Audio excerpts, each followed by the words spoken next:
Developer Micronics was responsible for several early titles on the NES. If you played NES games in the mid to late 1980s, it's possible Micronics made a few of them. 1942, Elevator Action, Ghosts and Goblins, Ikari Warriors 1 and 2, and Super Pitfall, to name a few.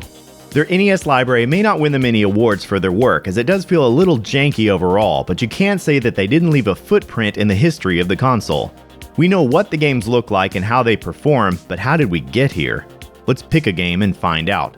SNK's Ikari Warriors hit arcades in 1986. It's a vertical scrolling run-and-gun game that moves at a pretty good pace and supports two-player cooperative play. One of its most interesting features comes courtesy of its play control. The joystick can rotate to allow players to aim in one direction as they move in a different direction. This is accomplished by using a specific type of joystick that is connected to a rotary switch. The joystick passes through your typical set of 4 micro switches that can register 8 directions of movement. Micro switches are a very common component used in a majority of arcade games. They're used to register joystick movement as well as button presses. At the base of this assembly is a rotary switch component that is used to register when the user twists the joystick to change their aiming direction. It is a 12-way rotary switch. What does that mean? If you take 360 degrees and divide them by 12, you're left with a 30-degree turn between each rotation checkpoint, so to speak. This is not a one-to-one rotation with the on-screen character. When you rotate the joystick 30 degrees, the character turns 45 degrees, as the game is programmed for facing 8 directions. This means turning around only requires a twist of 120 degrees rather than a full 180. This is pretty good design here. It allows players to turn around without having to twist their wrist or let go and reposition their hand on the joystick to rotate a full, real-world 180 degrees. Micronics attempted to translate the independent movement and aiming features to the NES D-pad, and this does not make sense. It seems like the best course of action would be to time movement and aiming together and snap the player in the direction they just pressed. But hold your tacos, here comes Micronics. Micronics wrote the game to support facing 16 different directions. I assume they wanted to simulate the joystick rotation by requiring the player to step through each possible direction to face as they turn toward their destination. Even with this intention, why 16 directions? Why not 8 directions like the arcade game? When you watch footage of Ikari Warriors for the NES, the sprites appear to face in 8 different directions. However, 16 directions were implemented. Let's name the possible directions by using a 16-point compass rose. Up is north. As you move clockwise, it goes north-northeast, northeast, east-northeast, east, and so on. Watch this. If I fire while facing north, our fire travels north. If I tap right on the D-pad, I do not appear to rotate. However, if I fire, our fire travels north-northeast. Tap right again and we face and fire northeast. This time our player sprites reflect that. Now we can easily achieve facing northeast by pressing up and right on the D-pad, but what about north-northeast? We can only rotate for aiming by tapping right. We can't walk in that direction. There are 8 different directions that are more or less just pit stops during a turn. They really don't add anything to the game except slow you down as you attempt to turn. On that note, let's talk about the time between a player wanting to turn 180 degrees and actually seeing that action complete. We'll use video output frames as a timeline for events. Your typical game would pick up controller input during the vertical blanking period of 1 frame, process it, and prepare the sprites during the next frame, and then show the change to the player in the 3rd frame. As the realized frame is drawn to the television, a 60 FPS game could process the continued press of the D-pad, set up sprite locations for the next frame, and then show those updates on the frame after. If, say, Ikari Warriors were to show the player turning on each frame, it would take 8 video frames to get from facing north to facing south, not including initial input and first frame processing. 8 game frames at 60 video frames per second is a bit over 1/10 of a second to complete the turn. That's not too bad. The problem is, Ikari Warriors doesn't run at 60 FPS, or 30 FPS, or 20 FPS. Ikari Warriors runs at 15 frames per second. Ikari Warriors runs at the speed of excitement. 15 FPS means each position for the player is shown for 4 video output frames. It doesn't take 8 video frames to turn around. It takes 32 video frames to turn around. That's more than half a second. Compared to other games where you simply snap to the new direction, this delay is atrocious. You try to turn around and might as well be in a music video for Bonnie Tyler or the Byrds. How could this get any worse? Oh, it's time for velocity. For most of the previous games we've examined on Displaced Gamers, velocity is either hard-coded or retrieved from a table. Here we have two examples of movement for side-scrollers. Our vertical example is jumping in Ninja Gaiden, which makes use of hard-coded values inside its logic. Vertical velocity values are assigned at the start of the jump, and a gravity constant is applied each frame to return us to the ground over a period of time. You can see that the values used are present in the logic itself. Our horizontal example comes from Mega Man 2. In this case, code references values found in a table. It retrieves them each time horizontal velocity is applied. It even has different values depending on if Mega Man is starting the run, running, or slowing to a stop. A pair of values, integer and fraction, are used for both examples, and they don't take up that much space in the ROM. Now, why would we have a fractional value, a value less than a pixel? Just because the NES has a resolution of 256 pixels across doesn't mean we have to move in full pixels. We could move 1.5 pixels per frame and end up plus 1 screen pixel from our original position on the next frame, and then plus 3 screen pixels from our original position on the frame after that. It's all about designing the desired distance traveled over a period of time. Ninja Gaiden and Mega Man 2 have velocities baked into the ROM, and those values are referenced whenever player movement happens. They are designed around the programmer's desired distance traveled over a period of time. That time is governed by the frame rate. Selecting a frame rate and then designing or calculating the distance traveled across that period of time creates the cadence of the game, in a matter of speaking. Tecmo and Capcom performed their calculations, designed the games, and hard-coded the final answers for velocities in the ROM. Is that what Micronics did? No. Ikari Warriors has a terrible frame rate and has 16 possible directions for the player to travel. This could be on land or in water. Then what about vehicles? What about enemies? How many values do you need to save in the ROM and reference for movement with so many possible directions? You may have to save a lot of values, and you may not even have that much space left in the ROM to do it. Ikari used a 128K program ROM with 8K of character RAM. That means the ROM had to hold the code data and graphics. Graphics were copied out of the ROM and written to character RAM as needed. Was there enough space left to save all the velocities? Regardless of the answer to that question, Micronics moved their calculations for velocities into the code itself. Here is the object's speed. Here is the object's direction. Find the x and y velocity. Have you ever been in a math class and wondered, when on earth am I ever going to have to use this? Well, that time is now. Trigonometry of the 8-bit variety has arrived. Lookups and calculations are performed twice, once for the y-axis change and once for the x-axis change. Let's use the y-axis change for this warrior as an example. He is moving south. We've pressed down, control has been processed, and it is time to move. His speed is set to 0.8 before the velocity subroutine is called. Our velocity lookup table retrieves 2 bytes, 40 hex and 00. A direction is indicated using 0 for positive and FF for negative. In the case of this y-axis change on the NES, down is positive and up is negative, as y starts at the top of the screen and increases as we go down.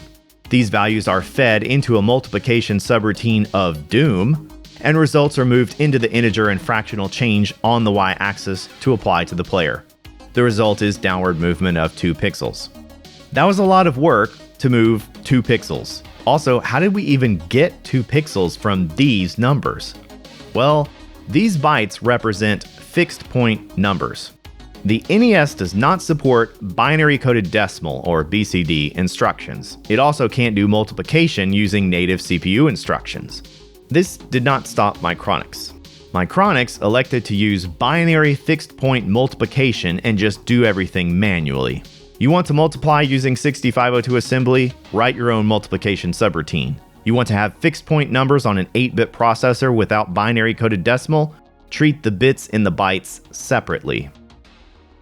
The 0.8 for the player's speed is actually a 6-bit integer followed by a 2-bit fraction.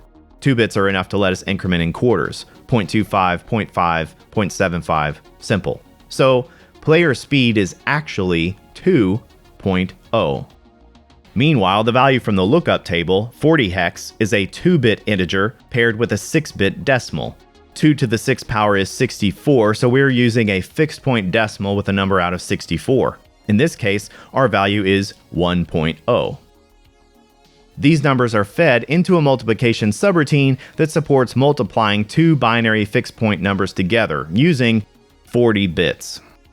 I don't want to go into detail on this process, the code is here if you want to review it, but the logic uses the shifting and rotating of bits alongside looped addition to find the product of the two numbers. For our large number, the highest byte is all zeros if positive and all ones if negative. Simple. Next is one of the lookup values and is more of the same. Any exceptions are outside the scope of our example. The third byte is where we store the primary lookup value. 2 bits, a decimal point, and then a 6-bit fractional value. Keep watching for more details on this component. Finally, the fourth byte is extra running room for the bits we move around for manual multiplication. 32 bits used for working space for the multiplicand. The other 8 bits, or byte, hold the object's speed, and this is used for the multiplier. So the entire subroutine is used to multiply two binary fixed point numbers together. 1.0 times 2.0 equals 2.0. Done. Y-axis plus 2 pixels. Again, really complicated thing to do just to move down 2 pixels. But oh, just wait, it's time to rotate. Pressing right once will turn us to the south-southeast. As mentioned, we take a step in that direction as well. To do that, we need to calculate velocity. So we go through the same process with the same speed constant, 2.0, the speed of our warrior. However, this time, the velocity lookup for the y-axis is 3b. Split the bits to find our fixed point value is 59 over 64, or 0.921875. Multiply that number in 2, and our y-axis change is 1.84375. So we move 1.84375 pixels to the south for the y-axis component of our south-southeasterly movement. Neat.